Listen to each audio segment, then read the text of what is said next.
A'udzu billahi minasy syaithanir rajim.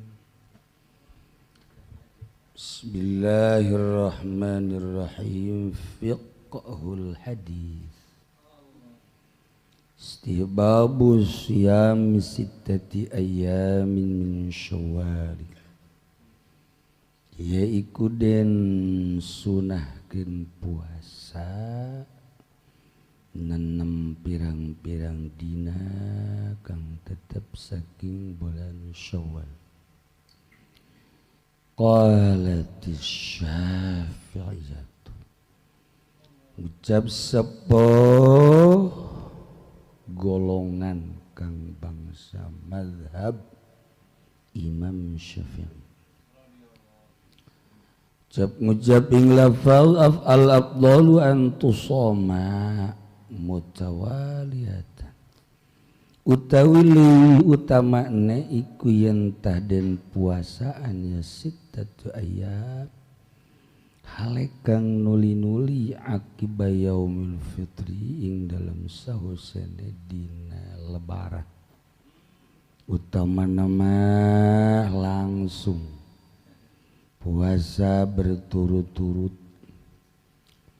Fa in faraqaha maka lamun misah-misah ya si wong ha ing sittatu ayam, sapoe puasa 2 poe henteu, sapoe puasa 2 poe henteu, situasina loba daging, loba kue Cina sesuai jeung negara urang, keur loba encek jadi puasa dikredit. Aw akhraha atawa ngahirkeun ya si wong ha ing sittatu ayyam an awal Syawalin saking awal Syawal kebe genep poe deui kabeak bulan Syawal karak puasa. Lantaran di awal mah kan loba silaturahim urang kapopotongan ka mantan-mantan.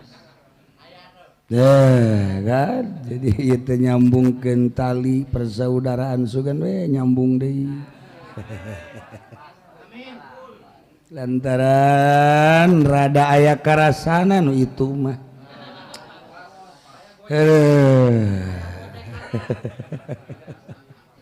Jadi digekeun we dipake silaturahim.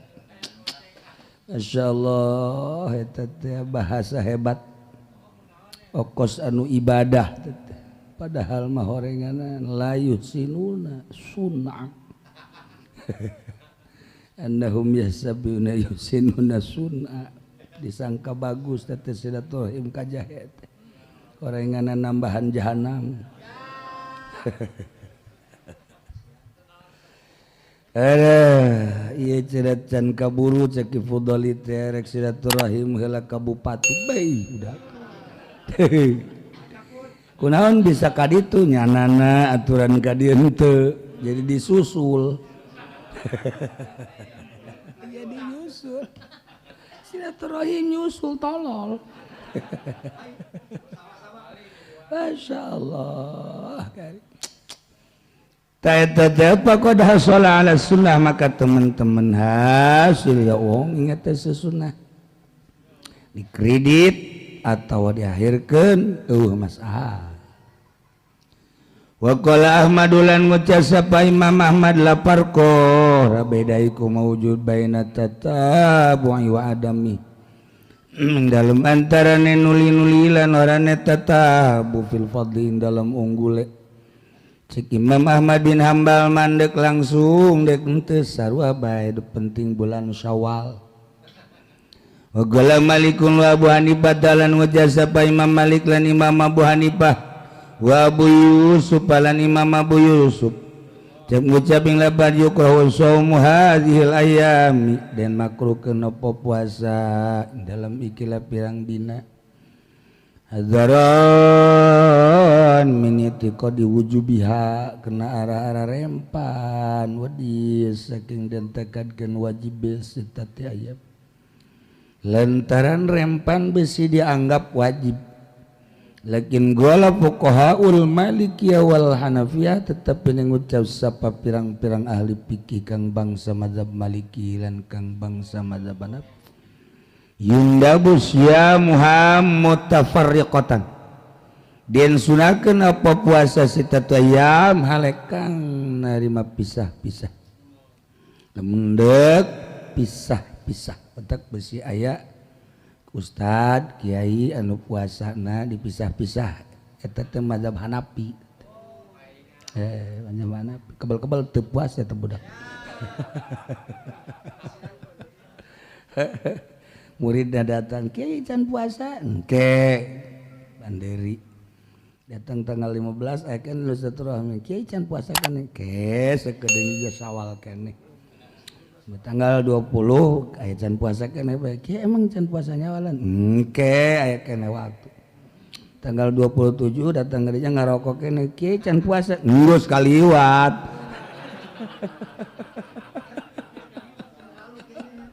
Atuh siapa teh jauh kakara ka dieu da kuari. Atuh kieu ge ngabohong mah jatuh pantang ieu.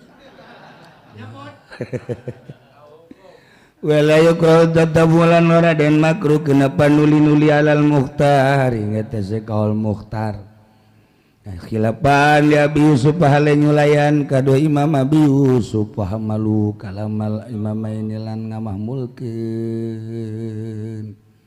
Ya fuqaul malikiyah kalam Imam Roro alama idza wasala syamuha ngeta sebarang kang tatkala tepung apa puasana satatu ayam biaumil fitri kalawan dina fitri atau kalawan dina fitri tabalan tiya si wong sia maha ing puasana satatu ayam ing maha maka lamun puasa si wong haing satatu ayam guero mutasilatin ale ora kang narima patepung biaumil fitri kalawan dina fitri wakanat lan daya sitatu ayam garam mutatabiatin ikora kang nuli-nuli fala karohata maka orana makruh iku mawujud an Abi Sa'id al-Khudri wallahu a'lam.